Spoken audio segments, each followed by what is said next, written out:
Cutscenes have been undervalued when it comes to games, and even though they are an invaluable tool used to tell a story, the possibilities of them have yet to be fully explored.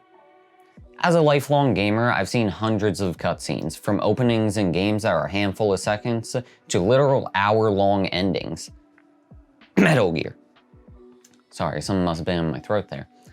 Games and movies are extremely similar in the elements needed to craft a scene, but they have a few key differences that can influence how they impact the story. Before we jump in, I quickly wanted to say if you're enjoying these videos, please consider subscribing and dropping a like down below. It really helps me out, and if you want to see more videos like this, go for it.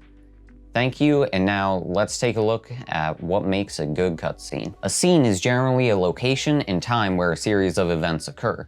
That definition is about as broad as asking someone what build they're using in Path of Exile though. The trick is when you're talking about good cutscenes. There are plenty of reasons why a cutscene in a game might be bad, but in film, they've been able to distill it down into the parts that are required into creating a good scene. See, games have a nasty habit of doing this thing called telling a story, but the issue with games is they need to have a little extra piece that movies are unable to use. Games need to keep the player engaged, so unlike a film where they can just plop down a camera and create the scene around the frame, games need to sell it on a separate level. A successful scene for a movie will follow a few key elements that work in harmony to convey the feelings and mood for a scene, while a game needs more than just watching the story unfold. First is a clear goal. A scene needs to have purpose or you risk losing their attention. Some games handle this well. Giving an introduction to the world or characters is a perfect example with games like Fallout, when you fly through the city giving you a sense of the barren wasteland that is the Mojave.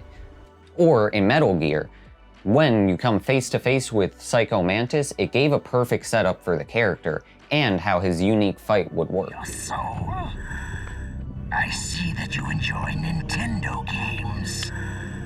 So, you like adventure games? You seem to like The Legend of Zelda, don't you? You like action games?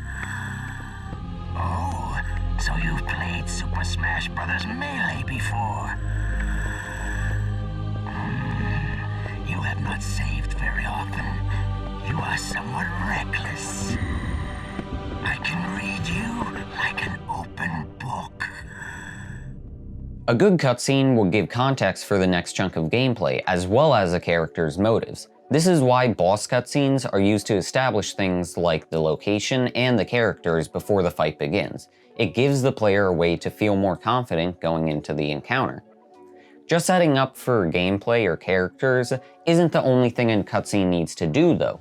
While the goal of killing that big motherfucker might work for some games like Dark Souls, there is always a push and pull throughout the scene to build context to the actions. Those actions that led you here as well as the conflict you're faced with. This can be internal or external. Characters might be doubting their capabilities, or an evil villain has just finished explaining their master plan. These conflicts are what allows people to become engaged with a scene. We identify parts of ourselves within the characters, and want to play a role in how the events unfold. Your emotions dictate how the story progresses. An amazing example of these conflicts is in Bioshock, specifically the first game, where you go to meet Andrew Ryan in the cutscene before it. You're filled with both an internal struggle, having just learned of the mind control experiments as you approach his office, and you have the external struggle of coming face to face with your nemesis in the game. Come in.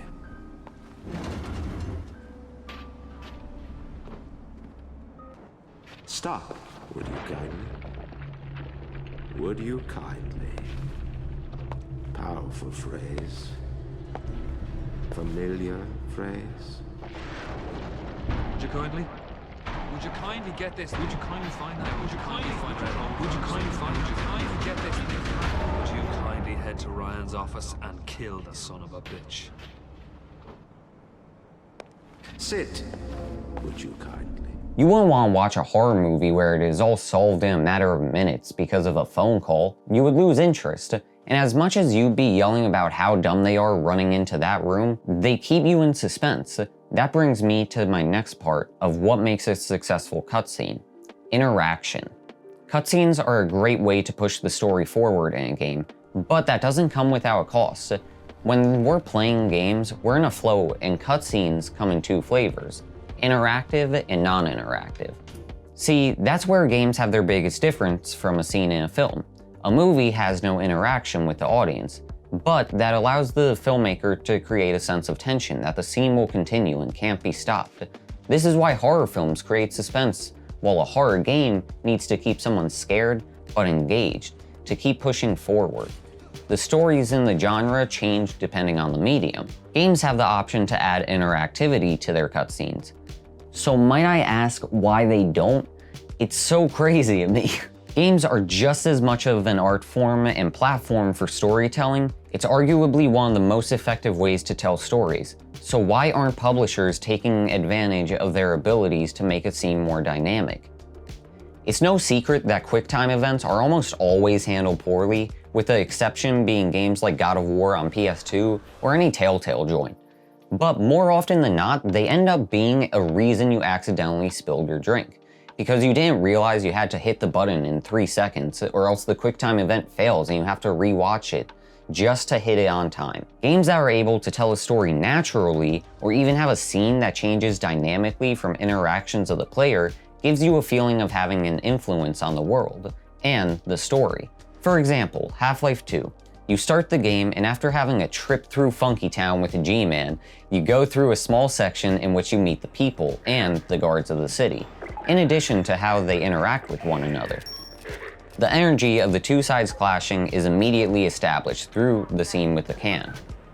You approach the Combine guard as he hits a soda off of the garbage can. Afterwards, he immediately tells the player to pick it up. Not the character, but the player. You're given the choice, and with that choice, you're given the ability to make your own decision. The player can pick up the can and throw it directly at the guard, but is then punished and attacked by him. Or the player can pick up the can and throw it back into the garbage, moving on with their day. This scene is designed for the player to learn how the physics work in the game, while also giving the player the feeling as though they're the ones in control, and making the decisions, not just the character. Half-Life hides what they are teaching the player within their cutscenes. Games that blend both cutscenes and gameplay together are the penultimate experience in storytelling. They can trick you into a good cutscene if they have purpose to the story, while also giving the player a sense of control over how they would act in the situation.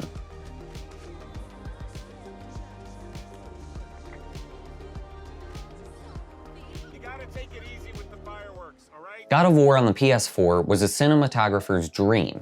A game that has no cuts is the perfect experience that someone can fully immerse themselves in, at least with the mediums we currently have. Its story flowed extremely well because of this.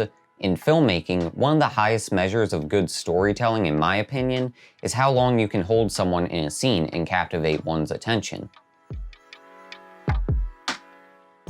A scene in a movie can only go one way. That was decided by the writer, while a game can have a wide array of different outcomes. Games from Telltale thrived on this idea, that players can have jurisdiction to the story, and it creates a sense of immersion as though you're not just watching the story play out, but rather playing an active role in them. You aren't playing a game, you're a part of them, and the story that unfolds is a direct reaction to how you would act in those situations. That is something not possible in other forms of storytelling. You are a part of the game. You are the one pushing forward in the face of adversity. You decide the fate of the story. And that leads us back to what creates an engaging cutscene. The cutscene needs to give context to both the story at hand, as well as what you're about to encounter. Games that give you the option to interact with the scene provide an immersion to the world. And finally, a cutscene that allows you to call the shots is both an opportunity to further the game's story, while also giving you the feeling as though you're the one making the decisions. And that is something that cutscenes need to embrace in order to change. Thank you for watching this video. I had a lot of fun chewing this. I had to swap this out with another one that I had going on because of some weird stuff, but I hope you enjoyed. If you did, leave a like and comment down below and consider subscribing. Thank you again and have a good one. Peace. I wanna be the greatest. Stunting into something, I just wanna be a slayer. I just wanna give a vibe and I just wanna make it. I just gotta win, don't give a fuck about the fakest. Go against the grain, ain't really done that. Farthest thing away from a hood rat, but know a thing or two about that life. But with you it's fully life. Don't care about the struggle or the waiting edge. With you I'm blessed, it's real that I can even make